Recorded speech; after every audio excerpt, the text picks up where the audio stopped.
A Working Man sets itself up as a gritty, old-school action thriller with Jason Statham as a brooding ex-military man on a rescue mission. You know the drill: kidnapped girl, Russian mobsters, a trail of broken bones. And while all the ingredients are here, what we get is a sluggish, by-the-numbers thriller that feels like it's running on autopilot. Statham plays Levon Cade, a former Royal Marine turned construction worker who's pulled back into action when the daughter of his boss, Michael Pena, barely used, is kidnapped. What follows is a weary trail of gruff interrogations, predictable beatdowns, and an ever-growing pile of anonymous henchmen. Formula isn't the problem. There are plenty of great action films that thrive on familiar beats. The trouble is that A Working Man brings nothing new to the table and lacks the energy or flair to make the old feel fresh. Co-written by David Ayer, reuniting with Statham after The Stronger, The Beekeeper, and Sylvester Stallone, the film occasionally gestures towards deeper themes: PTSD, fractured families, the horrors of human trafficking,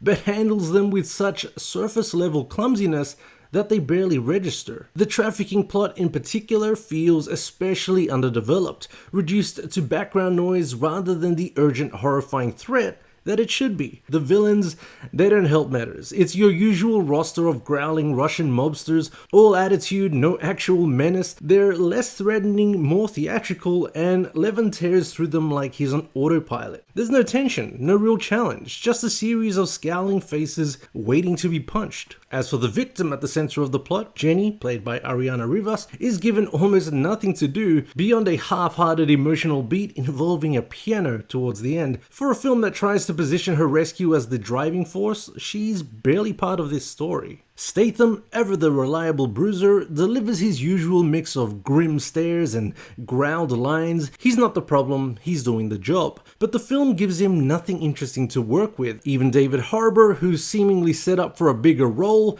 fades into the background without much impact. When the action finally kicks in, it's serviceable but forgettable. The fights are okay but really exciting, and the finale, while trying to go big, feels like it's ticking a box rather than delivering a payoff. Budget constraints are unfortunately quite obvious, and ultimately the film's tone keeps lurching between grim earnestness and awkward absurdity without ever truly finding its footing. A Working Man wants to be a stripped-back, hard-hitting thriller, but ends up as a flat, uninspired entry in Statham's growing collection of tough guy on a mission films. It's watchable in a passive way, maybe, but never gripping. For a film about violent justice, A Working Man is strangely lacking in impact. I'm giving the film 2 stars out of 5.